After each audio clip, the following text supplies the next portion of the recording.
All right. Wow, the mic is really turned on. Can't hear you. Everybody else did. All right. Welcome everyone to tonight's Board of Education meeting for April 14, 2026. The time now is 7:31. Please stand for the Pledge of Allegiance. Pledge allegiance to the flag of the United States of America and to the republic for which it stands, one nation, under God, indivisible, with liberty and justice for all. Thank you, everyone. I'm going to turn it over to Mrs. Muscarella for superintendent's comments. Okay, here we go. Well, welcome back from spring break. Proud to share some things, but not too many. We've been together a lot. But there is one very important thing I'd like to mention tonight, and that is congratulating Dr. Dennis Finchie, who's our Assistant to the Superintendent for Academic Services, on earning his doctorate in educational leadership from St. Peter's University. His research focused on executive functioning and strengthening students' self-efficacy exemplifies the kind of forward-thinking leadership that drives our district's work and reinforces our shared mission to support every learner. So congratulations. And he really is very smart too on top of that. So what I was thinking about though, Doctor, is that your initials and Doctor are both DR. So from now on, in my world, you're DR. And everyone will know. And so that's that. The other thing that I wanted to talk about a little bit was we've done our started testing today, 3 through 8. So the good news is everybody survived it, who to take it. And the other good news is that our opt-out rates are down overall from last year. But it's interesting. I'm not giving out numbers yet, simply because tomorrow's the other day. We have the second day opt-outers. Those are always picnic. And so we'll see what those numbers come in at. But the trend, as you would imagine, goes very few in the third, like 13%, 14%, then 25% in the fourth. Then you get to fifth grade, it's like 53% or 45%. So they're getting themselves get the message. Like fifth grade, they're like, I'm not doing it, right? So we are actually talking a lot about how to approach that moving forward, even with, we've been talking to teachers, we've been talking to parents, but like really having like some deep conversations regarding why. When there was a why, there was a why. There's no real why right now other than maybe it's a test you don't like, maybe you don't want to do it. I wouldn't, there's a lot of flaws in it, but it is a test that we're mandated to take and would love to get the information both for if our curriculum is meeting the needs as the state sees, and whether or not our students are meeting the needs, meeting the bar, if you will. So that's the good news. I'll get more news to you as it unfolds. One event that happened right before we left, John H. West had their tea, their spring tea, and I'm sure you've been there many times, many other times then. And I don't know if you've been there, but they give out these dog tags, and there's such a beautiful tradition. So I will say this, that I have many of them from every single year that I was there. So 14, 13 tags, and I put them in a safe place. The good news is the safe place remains very safe.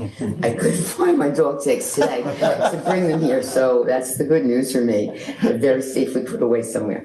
But anyway, so it started with, believe it or not, a local Plain Edge resident who was a veteran began honoring graduates by handcrafting his own Army-style dog tags for each child. And he put the name on it and simply, the date. And it's a gesture of recognition and pride for, Plain Edge. And though he no longer does that, obviously, we have them done, and every single year students get the dog tags. Did you didn't go to West? I still have mine, yeah. Do you know we put in a safe place too?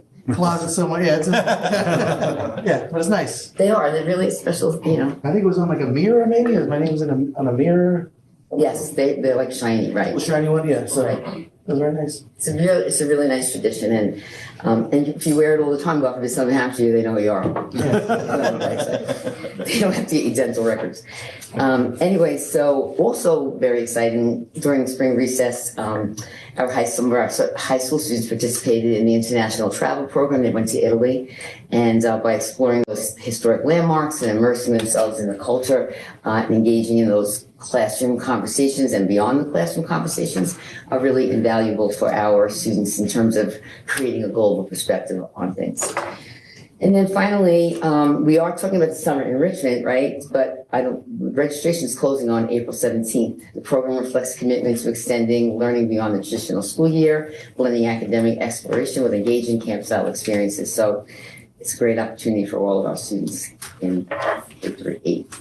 That's it for today. Thanks so much, Mrs. Mascarella. We'll jump right down to discussions and presentations. The first one is the 26-27 District Fund Balance and Reserve Plan.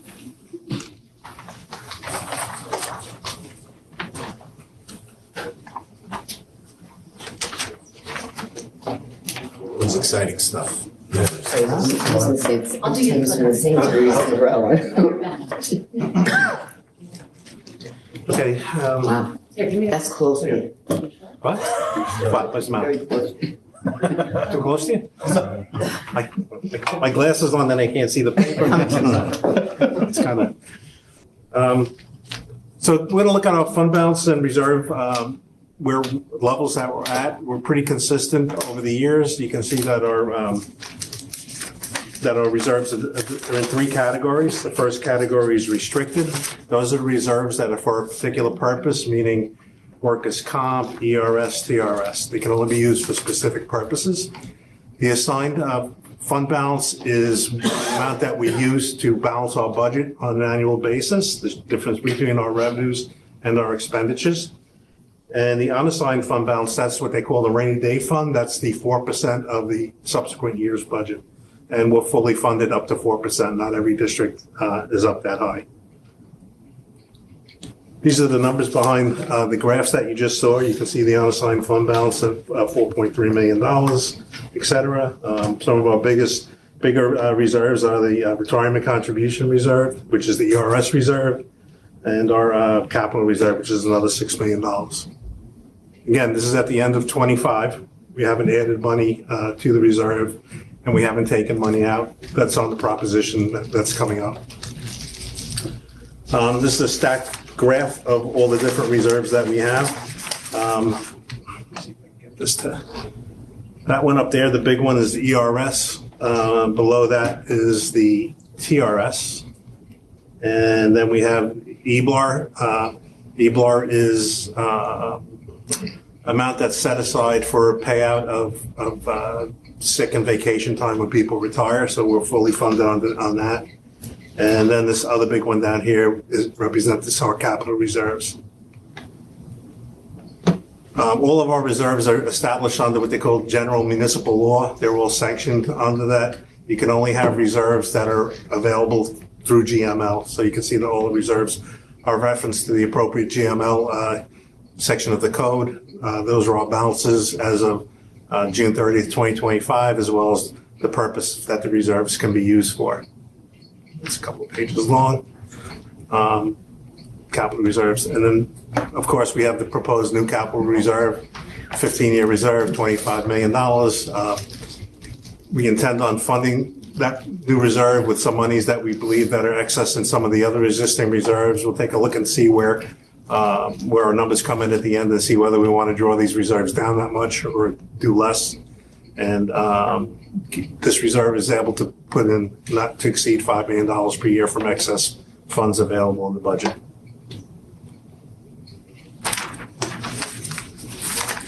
Any questions? Nope.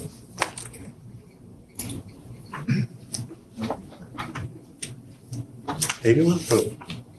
No. Was there a different, my phone starts a little different. I don't know what happened. I saw the, what was Everybody else is like that? Different colors? Mine wasn't. Okay. I don't have it open right now. I'm Drop your Chromebook? I don't know what happened to It's the, mostly green. Yeah, is that what? Is that what's going on? All right.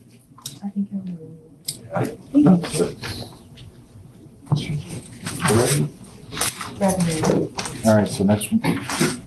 Next one is revenue budget. Yes, so as we all know, we've been talking and focusing on the expenditure side of the budget. Now we have to talk about the revenue side, where we are going to draw our funds from, where they're going to come, and how we can balance expenditures and revenue. So obviously, one of the Board of Education's goal is to create a fiscally sound budget, maintains the integrity of all our programs while still following state and law. There are several things that we hope to achieve, obviously aligning expenditure growth, maintaining reserves and appropriate fund balance, implementing strategic recommendations from Capital Projects Committee and other committees. So that is the underlying goal. This is a summary of our sources of revenue for the last 5 years. So actuals are in green. That will show you the last 5 years of actuals. Right now, we are comparing budget 25-26 to budget 26-27. As you can see, the tax levy will grow slightly. Our pilot plans, our payments have grown slightly. We are up in state aid is what we're projecting. We are, however, going to be projecting declining in use of money and property, which mainly is for the decreasing interest rates on our investments. And in use of money and property is the interest rates. Charges for services, as we discussed in the special ed presentation, we are taking in less out of district tuition payments. So we're going to see a drop off in that. Overall, our revenue will grow. However, our expenditure side grew. So it looks like for 26-27, we will need to appropriate more reserves and fund balance than we did in the prior year, about $500,000 more, in order to balance us at our new $111 million projection. These are the components of our revenue budget. We projected property tax and our STAR payment at the tax levy of 2.14, which is the maximum allowable as calculated in our tax cap calculation presentation. Our pilot is up over 10%. Our state aid is up about 7%. And then overall, it looks like we'll need about $5.2 million to appropriate to balance the budget. This is a 3-year trend analysis of where the majority of our revenue comes from. The largest piece of the pie obviously comes from property tax and STAR. Pretty consistently 65 to 66% of our overall revenue. And then second is our state aid, which is usually between 24 and 25. So a combination of 90% of our revenue comes from that. The other almost 4 to 5% is the amount that we're going to allocate from fund balance and reserves. So these are the reserves that we are estimating to use to make up to 1.7 million, workers' comp, unemployment, ERS, TRS, and EPLR. So we have a snapshot in time. This may change by the time the final budget vote, and I think Massapequa will possibly lower theirs a little bit below 4%. But you can see that the average tax levy is well in excess of 2.5%, 2.79%. Down below, you can also see that the average levy in Nassau County, Suffolk County, and all of Long Island is well in excess of what we're proposing under our 2.14%. Board received our fund balance projection.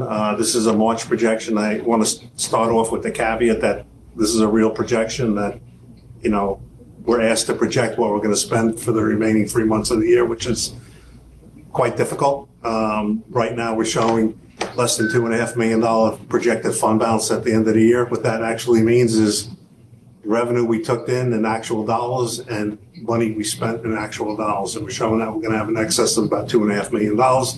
Obviously, as we go out the remaining months of the year, remaining 3 months of the year, we'll get more clarity on where this is going to come in, but that's where we're at right now. This number was probably about $5 million last year, maybe a little bit higher. These are the tax levy options. Obviously, you can go down to 0. You can't go above 2.14. We didn't bother going down that low. We are recommending 2.14% tax levy this year because of declining numbers that we're seeing in excess fund balance in the projection that we just showed of less than $2.5 million. Questions, discussion? Oh, no questions, just a discussion. Thank you for putting that together.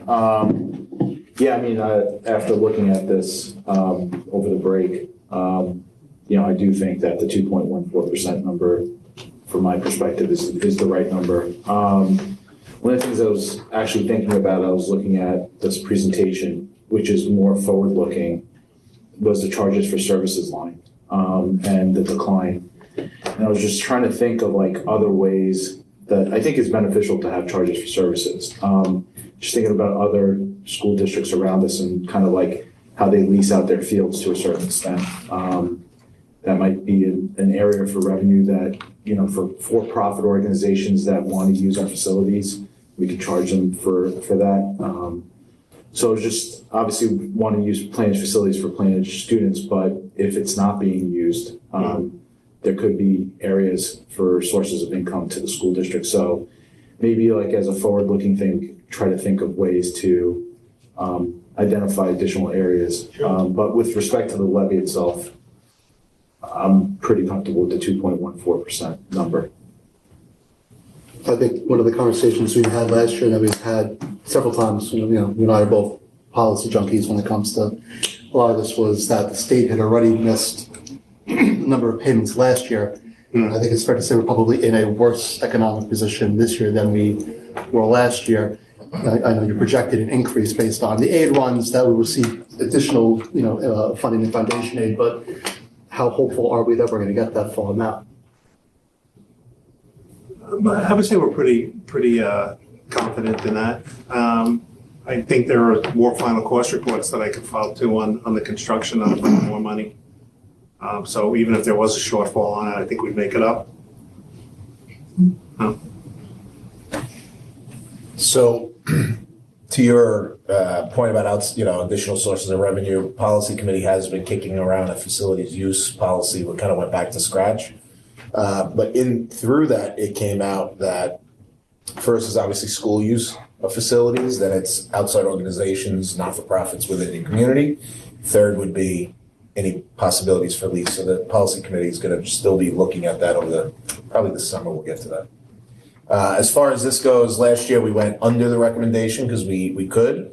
This year I don't see that same flexibility without. Part of what you're looking at is what will happen the year after and the year after. And when we're in a decline, look, we're all seeing the same news. There are some really well thought of schools reducing headcount, begging people to retire, going out at very high percentages in increase. The fact is we're in pretty good shape, but I think to be respectful for the taxpayers last year, we did what we did. It would just be fiscally improper to not go out at the 2.14 right now. That 100,000 doesn't look like a lot of money. Psychologically, it's always nice to be 2% or 1.99, but that's just feel good. The reality is, if you don't do the 2.14 this year, it could potentially mean in the future reductions somewhere else that you kind of would feel, or a requirement to go higher in the future. So I think it's fair to only go out at a percent that you need to. And when that's a lower number, that's always nice. And when it's a higher number, I think we have to just have respect for the process that when we can be lower, we'll be lower. And when we can't, we'll admit it. And we're still under the cap, which is a nice place to be. I think inflation's really done a number on what we're seeing in our purchasing going forward. Yeah, and you need the flexibility. 2% doesn't do it. The 2%'s been tough for a lot of municipalities that can't find additional sources of revenues. Villages are all crying like crazy right now, and there's a lot of reasons they're set up structurally different, and it's harder. That's why you got to pay for parking in almost every village now. But the other side of that is you're projecting utility costs based on the best information you have. They might be okay, or they might be going through the roof next year, and you're not going to know it until it's changing, right? Electric bus mandates, it's not something really reflective in the budget right now, but we're going to need to have the flexibility for some of the stuff from the state, possible reductions, if not this year, it might come next year, right? Changes in foundational aid, and the better position we are for the upcoming school year, the better place we'll be if some of that stuff actually ends up happening. And if not, it'll get returned to the taxpayers in another way. So I actually agree with what Joe was saying. This is definitely trending in an upward direction from year to year. But could you simply explain to our homeowners that are home listening, what does this actually mean to them for each household? What does that mean, our 2.1 increase? I think in a perfect world, if you pay $10,000 a year in school tax, it would mean $214. But we all know that that's not the case, that this increase is not distributed equally among homeowners. It has to do with your assessment. When a school levies their money, we ask the town for that money. We don't have anything to do with how it's allocated. So we're asking for that set dollar amount, the $72 million from the homeowners. It's up to them to distribute it to the different households, so we have no control of that. Some people might see a zero, some people might see 400. You know, I mean, it's out of our control. We can only ask for the money. And in your opinion, this is the most responsible way of doing that at this time? I'm concerned that you're gonna wind up like Mr. Garcia said, some of these more respectable districts finding themselves in a position that they never thought they'd be in. Right. Thank you.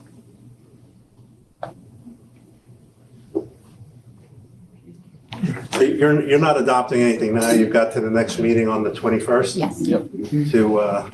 to vote on it, to adopt it. So you have time to think about it a little bit further, but, you know, that's our recommended course of action. Yes, I'm okay with the 2.14. Last year, we did come under what you recommended. I was fine with that at the time, but now, I'm very cognizant of the compounding effect of these every year. So we could be in a pickle in 2 to 3, 4, 5 years down the road if we don't do this, and it's a reasonable amount, so. Yeah. So I'm okay with this. Look, like Mr. Garcia said, this is an annual conversation. Right. If our projections are wrong, or not wrong, but if our projections are off this year, it gets returned next year when if the levy's a little lower. It's not something that, And, you know, I'll tell you this, is. Even if the fund balance projection is off, we don't typically set the levy until July. You can still lower it, even after you Let's adopt. not give false hope. How often does that happen? We did it once or twice. All right. That's a good point, though, to make. You know, it's not, you're not locked into it. Fair enough. Probably shouldn't have told you that. Don't give us ideas. All right. We got a lot of Anything else, boilers thanks? and a lot of windows to buy. Yeah. All right, thank you so much.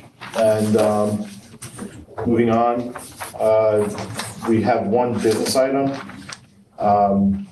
Do I have a motion to approve item number 1 under business for the appointment of the hearing officer for due process hearing? Mr. Morrissey, second. Mrs. Versace, all in favor? All in favor, 7, motion passed. Thank you. Next up is Pride and Plannage, opportunity for board members to present on attendance participation at school and borough community events. Anyone? No? It's been pretty quiet. Well, we've been together so often, it's kind of hard to know when exactly was the last public meeting and Yeah, executive session, but. okay. Moving on to opportunity for public comment. We ask that all comments be addressed to the Board of Ed president. Please stick to 2 minutes in total time. And we ask that you use the microphone and clearly state your name. I'll open up the floor. Good evening, Perry Fuchs, President of Planners Federation of Teachers. How's everyone doing tonight? Mr. Beardy, I just have one quick question for you. Can you please provide an update on the superintendent search, where we're at with that? Yeah, so in terms of the superintendent search, we have identified the person who we'd like to bring forward to be the next superintendent. We're actually just putting the final touches on the contract, and once that's done, we'll announce it. Great, thank you. Thank you. Anyone else? No? Okay. Do I have a motion to adjourn the meeting? Mr. Morrissey, second. Second. Mr. Pasquarello, all in favor? Motion Thank passed. you, everyone. Have, yep, 7. 7:55. Yep, thanks.